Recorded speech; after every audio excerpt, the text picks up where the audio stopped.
Di beberapa tempat di dunia, ada kejadian yang membuat kita sadar bahwa kereta bukan sekedar moda transportasi. Ia adalah besi besar berkecepatan tinggi yang membawa ratusan bahkan ribuan nyawa sekaligus. Dan ketika sesuatu salah di atas rel, tidak ada jalan untuk mundur. Dalam sejarah perkereta-apian dunia, ada tragedi-tragedi yang angka korbannya membuat kita terdiam. Bukan hanya karena besarnya jumlah yang meninggal, tapi karena sebagian besar dari kejadian itu sebenarnya bisa dicegah. Ada yang karena remblong, ada yang karena kelalaian manusia, ada yang karena infrastruktur yang sudah uzur dipaksakan terus beroperasi. Ada juga yang tidak bisa disalahkan ke siapapun karena alam sendiri yang turun tangan. Inilah 10 tragedi kereta paling mengerikan dalam sejarah dunia.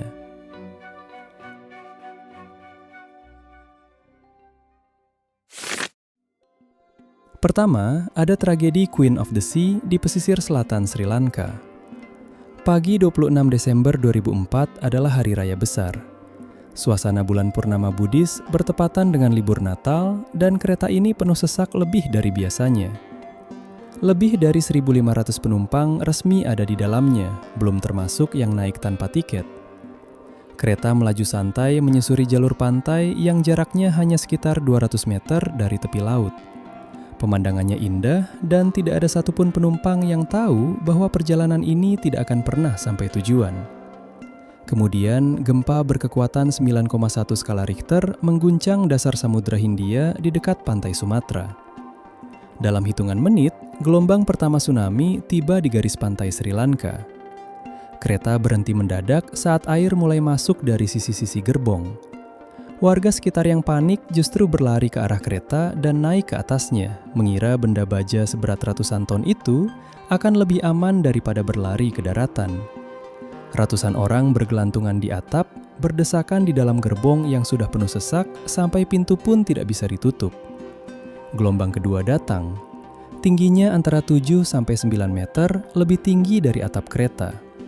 8 gerbong tersapu lepas dari rela sekaligus. Lokomotifnya terseret lebih dari 100 meter. Hampir semua orang yang terjebak di dalam gerbong tenggelam karena pintu tidak bisa dibuka dari dalam ketika air masuk dengan tekanan penuh. Mereka yang ada di atap terlempar ke segala arah dan kebanyakan tidak pernah ditemukan. Korban tewas diperkirakan antara 1.000 hingga 1.700 jiwa. Angkanya tidak pernah pasti karena ratusan jenazah terseret ke laut dan tidak bisa diidentifikasi. Ini adalah kecelakaan kereta dengan korban jiwa terbanyak dalam seluruh sejarah perkereta-apian dunia. Tidak ada sistem peringatan dini tsunami di Samudra Hindia saat itu. Tidak ada jalur evakuasi yang jelas. Tidak ada yang memberitahu warga bahwa mereka seharusnya lari ke daratan yang lebih tinggi, bukan naik ke atas kereta. Tragedi ini akhirnya mendorong lahirnya sistem peringatan tsunami Samudra Hindia yang resmi diaktifkan pada 2006, melibatkan 28 negara dengan sensor di seluruh samudra. Tapi itu 2 tahun setelah ribuan nyawa melayang di atas kereta yang mestinya hanya mengantarkan orang berlibur.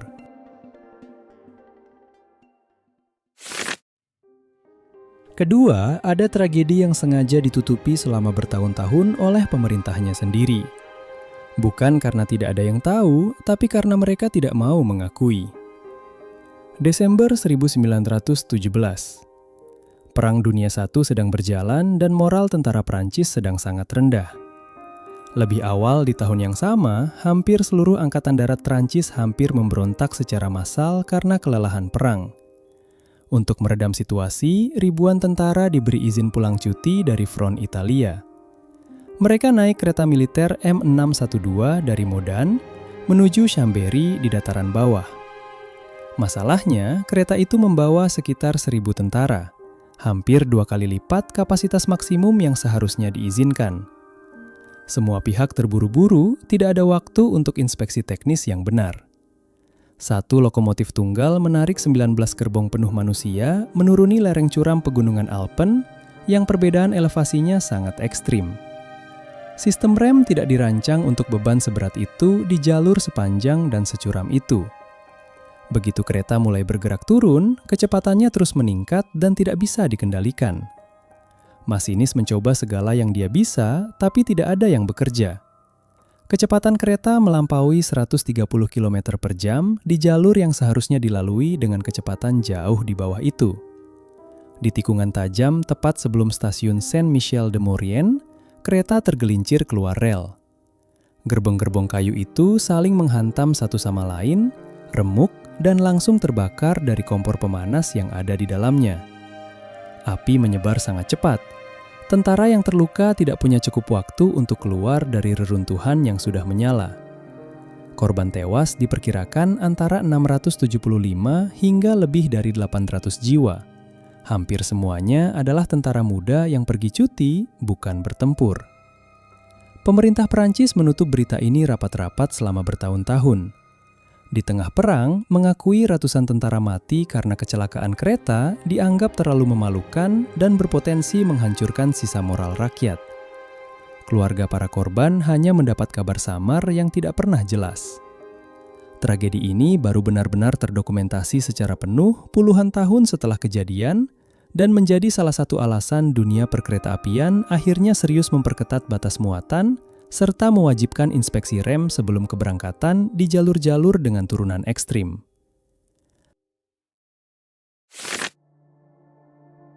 Ketiga, ada tragedi yang terjadi bukan karena kereta bertabrakan, bukan karena remblong, bukan juga karena bencana alam. Ini terjadi karena kesalahan yang sudah menumpuk selama bertahun-tahun, ditutup-tutupi di setiap tingkat birokrasi, dan akhirnya meledak dalam hitungan detik. 4 Juni 1989, dini hari. 2 kereta penumpang berpapasan di lembah terpencil pegunungan Ural, Soviet Union. Kereta 211 dari Novosibirsk dan kereta 212 dari arah berlawanan membawa total lebih dari 1.300 penumpang. Sebagian besar adalah anak-anak yang hendak berlibur ke Pantai Laut Hitam di musim panas atau yang baru pulang dari sana. Malam itu, tidak ada yang tidak biasa dari perjalanan mereka, setidaknya sampai beberapa detik sebelum semuanya berakhir. Yang tidak diketahui siapapun di atas kereta itu, sejak tahun 1985, sebuah pipa gas besar di dekat jalur itu sudah bocor akibat ditabrak ekskavator selama konstruksi jalan. Retak sepanjang hampir 2 meter itu tidak pernah diperbaiki. Gas propana dan butana terus merembes keluar selama 4 tahun, dan karena kondisi cuaca yang tidak biasa malam itu, gas tidak menguap ke atas. Ia menggenang di lembah rendah itu seperti danau yang tidak terlihat, tidak berbau, tidak terasa, tapi sangat mudah terbakar. 3 jam sebelum kejadian, operator pipa mendeteksi penurunan tekanan yang tidak normal. Alih-alih menghentikan aliran gas dan mencari sumber kebocoran, mereka justru menaikkan suplai gas agar tekanan kembali ke angka normal. Sistem pemantauan jarak jauh yang seharusnya mendeteksi perubahan seperti ini sudah dimatikan sebelumnya untuk menghemat biaya operasional. Ketika 2 kereta berpapasan dan percikan dari roda atau kabel listrik menyentuh genangan gas itu, ledakannya membakar sekitar 250 hektar hutan di sekitarnya. Kaca pecah di kota yang berjarak 11 km. 7 gerbong terbakar seketika. 575 orang tewas, sebagian besar adalah anak-anak. Lebih dari 800 orang lainnya mengalami luka bakar serius. 9 pejabat diadili, 7 dihukum penjara. Tragedi ini memaksa perubahan besar dalam regulasi pipa gas di seluruh wilayah bekas Soviet, dan untuk pertama kalinya dalam sejarah, tim medis Soviet dan Amerika bekerja bersama di lokasi yang sama untuk menangani ratusan korban luka bakar. Keempat, ada tragedi yang angka korban resminya bahkan tidak dipercaya oleh siapapun, termasuk oleh media India sendiri yang meliput kejadian ini. 6 Juni 1981, sebuah kereta dengan 9 gerbong melaju dari Mansi menuju Saharsa di negara bagian Bihar, salah satu wilayah termiskin di India. Musim monsun sedang penuh-penuhnya. Hujan deras sudah berhari-hari membuat sungai Bagmati meluap jauh di atas batas normal, arus deras dan berlumpur. Kereta ini membawa lebih dari 800 penumpang, termasuk beberapa rombongan keluarga besar yang sedang dalam perjalanan ke pesta pernikahan. Banyak yang naik tanpa tiket karena kereta adalah satu-satunya cara untuk pergi dari satu tempat ke tempat lain di wilayah itu. Tepat saat kereta menyeberangi jembatan di atas Sungai Bagmati, sesuatu terjadi. Sampai hari ini, tidak ada yang tahu persis apa. Sebagian sumber mengatakan masinis melakukan pengereman mendadak untuk menghindari seekor sapi yang menyeberang rel di atas jembatan. Sumber lain menyebut ada angin puting beliung dari siklon yang menerpa rangkaian kereta tepat di saat yang paling berbahaya. Ada juga yang menyebut kegagalan rem. Apapun penyebabnya, 7 dari 9 gerbong tergelincir dan jatuh ke sungai di bawah. Air sungai yang sedang meluap menelan gerbong-gerbong itu dalam waktu yang sangat singkat. Arus deras membawa jenazah jauh ke hilir sebelum ada yang bisa berbuat apa-apa. Bantuan baru tiba berjam-jam kemudian, dan ketika tim penyelamat akhirnya sampai, kondisi sungai membuat penyelaman hampir mustahil untuk dilakukan dengan aman. Pemerintah India secara resmi menyatakan 268 orang tewas dan 88 orang selamat. Tapi wartawan dan peneliti yang datang ke lokasi melaporkan bahwa jumlah sesungguhnya jauh lebih tinggi. Kemungkinan antara 500 hingga 800 orang atau bahkan lebih. Kereta itu membawa jauh lebih banyak orang dari yang tercatat dalam manifest penumpang, dan ratusan jenazah terseret arus sehingga tidak pernah ditemukan. Sampai hari ini, angka pasti korban Bihar 1981 tidak pernah diketahui. Ini bukan hanya kecelakaan kereta, tapi juga cerminan betapa rentannya infrastruktur transportasi di negara berkembang yang dipaksa melayani jutaan orang dengan sumber daya yang tidak pernah cukup. Kelima, ada tragedi yang kita bahkan tidak bisa memastikan angka korbannya sampai sekarang. Bukan karena datanya hilang belakangan, tapi karena dari awal memang tidak pernah ada yang mencatatnya dengan benar. 13 Januari 1917, Romania sedang dalam situasi perang yang semakin gawat. Tentara Jerman terus bergerak masuk ke wilayah Romania dari berbagai arah. Ribuan warga sipil dan tentara Romania berusaha mengungsi dengan menggunakan jalur kereta yang masih beroperasi. Semua kereta penuh sesak, jauh melampaui kapasitas yang seharusnya.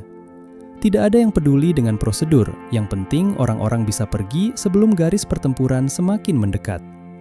Satu kereta dengan 26 gerbong mengangkut sekitar 1.000 penumpang dalam perjalanan dari Iyas menuju Barlat.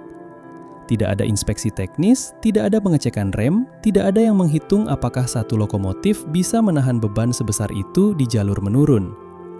Jalur menuju stasiun Ciurea menurun curam sepanjang sekitar 16 km. Begitu kereta mulai bergerak turun dan beban mulai menekan, sistem rem tidak mampu bekerja. Kereta mulai meluncur semakin kencang dan tidak ada cara untuk menghentikannya. Di stasiun Ciurea, ada lokomotif lain yang menghalangi jalur utama. Kereta yang sudah tidak terkendali itu terpaksa dialihkan ke jalur samping melalui Wesel. Kecepatan yang jauh terlalu tinggi untuk melewati Wesel membuat 24 gerbong terlempar keluar rel sekaligus. Gerbong-gerbong kayu itu saling menghantam, remuk, dan dalam hitungan menit terbakar dari tumpahan bahan bakar dan percikan yang dihasilkan benturan. Tidak ada investigasi resmi yang pernah selesai. Tidak ada tim penyelamat yang terorganisir dengan baik. Tidak ada daftar nama korban yang lengkap dan bisa diverifikasi. Estimasi korban tewas berkisar antara 800 hingga lebih dari 1.000 jiwa, tapi tidak ada angka yang bisa dikonfirmasi karena kondisi perang membuat semua pencatatan menjadi kacau. Tragedi Ciurea adalah contoh nyata bagaimana darurat perang bisa membuat semua prosedur keselamatan menjadi tidak relevan dalam hitungan jam. Dan ketika itu terjadi, harganya dibayar oleh orang-orang yang tidak punya pilihan selain naik kereta yang tidak layak jalan itu.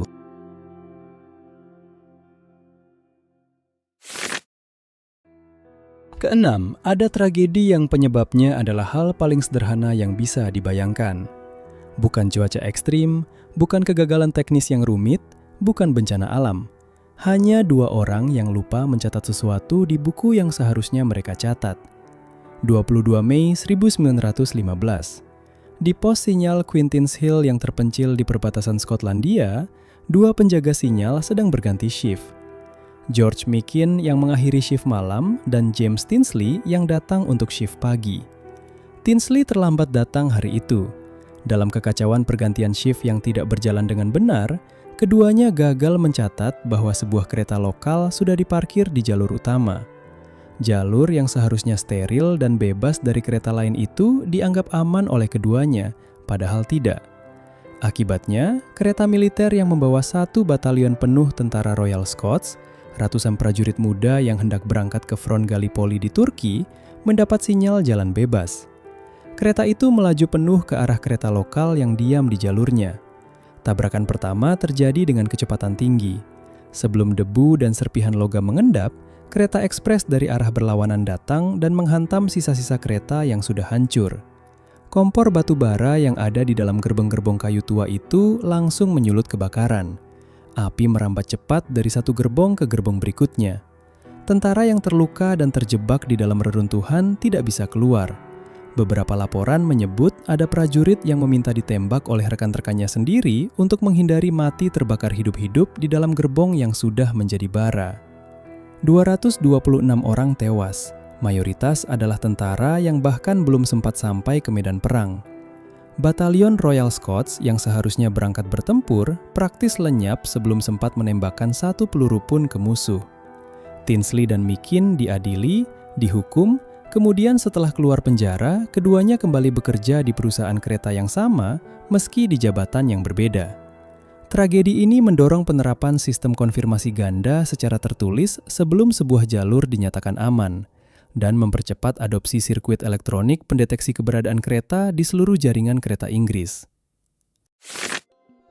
Ketujuh, ada tragedi yang tidak ada suara ledakan, tidak ada benturan keras, tidak ada teriakan panik yang terdengar keluar. Orang-orang di dalam kereta itu mati tanpa menyadari bahwa mereka sedang sekarat. Dan ketika kereta itu akhirnya keluar dari terowongan, yang ditemukan adalah ratusan orang dalam posisi duduk, seolah mereka semua tertidur secara bersamaan. Malam 2 Maret 1944. Italia sedang dalam kondisi perang dan kekurangan pangan yang sangat parah. Sebagian warga miskin di wilayah selatan bertahan hidup dengan cara menjadi penumpang gelap di kereta barang, pergi ke daerah pedalaman untuk membeli atau menukar bahan makanan, lalu membawa pulang beras, tepung, atau apa saja yang masih bisa didapat. Kereta yang melintas malam itu membawa muatan resminya, plus ratusan penumpang gelap yang tidak tercatat di manifest manapun. Tidak ada yang tahu berapa persisnya orang yang ada di dalam. Di dalam terowongan army yang panjangnya 1,6 km dan jalurnya menanjak, mesin kereta tidak sanggup menarik beban yang terlalu berat. Roda tergelincir di permukaan rel yang lembab. Kereta berhenti total di tengah-tengah terowongan yang tertutup rapat. Lokomotif uap yang masih menyala terus mengeluarkan gas karbon monoksida. Di dalam terowongan yang tidak punya ventilasi sama sekali, gas itu tidak punya kemana pergi. Konsentrasinya naik perlahan tapi pasti. Penumpang tidak merasakan apa-apa yang mencurigakan. Mereka hanya semakin mengantuk, lalu pingsan, lalu tidak pernah terbangun lagi. Masinis dan 1 petugas di ujung belakang kereta selamat karena posisi mereka masih bisa mengakses udara dari luar terowongan. Mereka adalah satu-satunya yang tahu apa yang terjadi di dalam. 426 orang ditemukan tewas.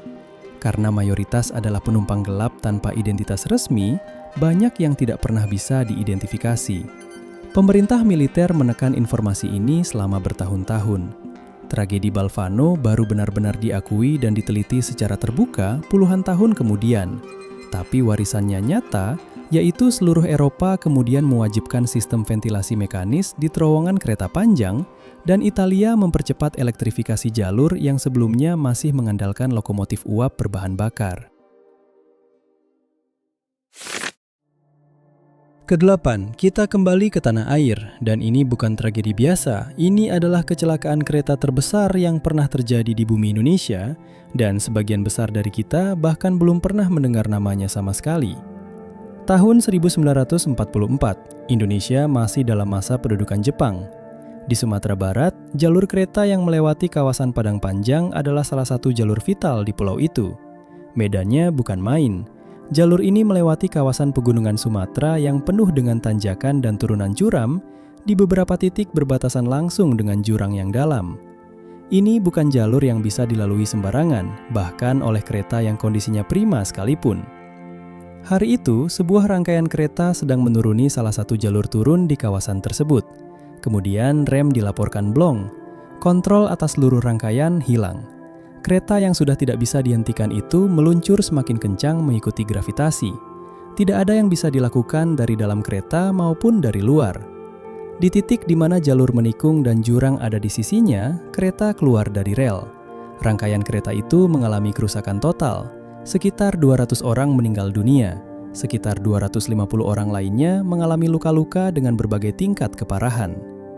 Dalam konteks ukuran populasi dan jumlah penumpang kereta pada masa itu, angka ini adalah kehancuran yang luar biasa besar. Yang membuat tragedi ini semakin tenggelam dalam sejarah adalah situasi di sekitarnya. Pendudukan Jepang membuat tidak ada investigasi resmi yang transparan, tidak ada laporan media yang bebas, tidak ada dokumentasi yang dibuat untuk kepentingan publik. Informasi tentang kejadian ini nyaris tidak keluar dari lokasi kejadian itu sendiri, dan keluarga korban tidak mendapat penjelasan yang memadai tentang apa yang sebenarnya terjadi. Inilah salah satu alasan kenapa tragedi terbesar dalam sejarah perkeretaapian Indonesia ini nyaris tidak dikenal, bahkan oleh orang Indonesia sendiri. Padahal seharusnya Padang Panjang 1944 menjadi bagian penting dari pemahaman kita tentang betapa seriusnya keselamatan transportasi, terutama di jalur pegunungan yang tidak memberi ruang untuk kesalahan. Kesembilan, ada tragedi yang terjadi di salah satu jalur kereta tertua di benua Afrika, sebuah jalur yang dibangun oleh Prancis sejak akhir 1800-an dan tidak pernah benar-benar direnovasi sejak itu. Ketika kecelakaan terjadi pada 1985, jalur ini sudah berusia hampir 70 tahun dengan kondisi perawatan yang sangat minim. 13 Januari 1985, sebuah kereta ekspres sedang melaju di jalur Addis Ababa menuju Djibouti, melewati kawasan berbukit dan sangat terpencil di wilayah Ethiopia Timur. Jalur ini melewati berbagai medan ekstrim, termasuk jembatan di atas lembah sungai yang cukup dalam. Di tikungan yang melewati jembatan di atas sungai Awash, antara stasiun Arba dan Awash, kereta melaju dengan kecepatan yang terlalu tinggi untuk kondisi jalurnya. 4 gerbong terlempar keluar rel dan jatuh ke jurang di tepi sungai. Benturan dari ketinggian itu menghancurkan gerbong-gerbong tersebut. Yang membuat situasinya semakin tragis adalah kondisi di sekitar lokasi kejadian. Tidak ada jalan raya yang memadai di sekitar titik itu. Kawasan itu sangat terpencil dan sulit diakses bahkan dalam kondisi normal sekalipun. Bantuan darurat membutuhkan waktu yang sangat lama untuk bisa sampai ke lokasi. Banyak korban yang sebenarnya masih hidup setelah gerbong jatuh akhirnya meninggal karena tidak mendapat pertolongan medis dalam waktu yang masih bisa menyelamatkan mereka. Korban tewas diperkirakan sekitar 428 jiwa, menjadikan tragedi Awash sebagai kecelakaan kereta terparah dalam sejarah perkeretaapian di benua Afrika. Ethiopia saat itu berada di bawah pemerintahan militer otoriter yang dikenal dengan nama rezim Derg. Kondisi ini membuat investigasi independen tidak bisa dilakukan secara bebas. Angka korban resmi yang dikeluarkan pemerintah tidak bisa diverifikasi dari sumber luar, dan beberapa peneliti memperkirakan angka sesungguhnya mungkin lebih tinggi karena banyak penumpang yang naik tanpa tiket resmi. Tragedi ini menjadi salah satu argumen yang akhirnya mendorong Ethiopia untuk mulai memikirkan modernisasi jalur keretanya secara serius. Sebuah proses yang baru terwujud nyata pada 2017 ketika jalur kereta baru Addis Ababa ke Djibouti yang dibangun dengan dukungan Cina akhirnya mulai beroperasi. Ke-10, ada tragedi yang menutup daftar ini dengan cara yang paling paradoksal dari semua yang sudah kita bahas. Ini bukan kereta tua dari era kolonial, bukan jalur yang sudah uzur tanpa perawatan, bukan bencana alam yang datang tanpa peringatan. Ini adalah kereta modern di negara maju di tahun 2013, dan yang membuatnya jatuh adalah hal paling sederhana yang bisa ada, seorang manusia yang tidak memperhatikan. 24 Juli 2013, malam hari. Kereta Alvia 151 sedang melaju dari Madrid menuju Ferrol di Galicia, ujung barat Laut Spanyol. Hari itu adalah Feast of Saint James, perayaan keagamaan terbesar di kota Santiago de Compostela. Kereta penuh dengan peziarah dan wisatawan yang datang dari berbagai penjuru Spanyol dan Eropa untuk merayakan hari besar itu. Masinis Francisco Garzón Amo sedang dalam percakapan telepon dengan seorang kondektur untuk membahas masalah teknis kecil yang tidak ada hubungannya dengan jalur yang sedang dilalui, ketika kereta mendekati tikungan berbahaya di kawasan Angrois. Batas kecepatan resmi di tikungan itu adalah 80 km per jam. Kereta saat itu melaju di kecepatan 179 km per jam, lebih dari 2 kali lipat batas yang diizinkan. Rekaman kamera pengawas menangkap momen persis ketika kereta itu tergelincir keluar rel dan menghantam tembok beton di sisi jalur. 8 gerbong hancur, 79 orang tewas, lebih dari 140 orang lainnya mengalami luka-luka. Yang membuat kejadian ini semakin menyakitkan untuk dianalisis adalah ini. Tikungan Angroe sudah lama diidentifikasi oleh beberapa insinyur sebagai titik yang berisiko tinggi. Jalur di sana adalah transisi dari jalur kereta cepat berkecepatan 250 km per jam ke jalur konvensional berkecepatan 80 km per jam. Sistem kontrol kecepatan otomatis yang seharusnya memaksa kereta melambat secara otomatis tidak dipasang di segmen itu karena dianggap bukan prioritas anggaran. Jadi, ketika masinis lengah, tidak ada sistem yang bisa menggantikan perhatiannya. Garzón dinyatakan bersalah atas 79 kasus kelalaian yang mengakibatkan kematian. Spanyol kemudian mewajibkan sistem kontrol kecepatan otomatis di semua titik transisi jalur kereta di seluruh negaranya. Tapi, seperti semua pelajaran dari daftar ini, regulasi itu datang setelah nyawa yang tidak seharusnya hilang. Kalau video ini membuat kamu berpikir, tekan like dan tinggalkan komentar tentang tragedi mana yang paling mengejutkan kamu. Subscribe supaya kamu tidak melewatkan konten berikutnya. Masih banyak kisah di dunia yang belum pernah kamu dengar.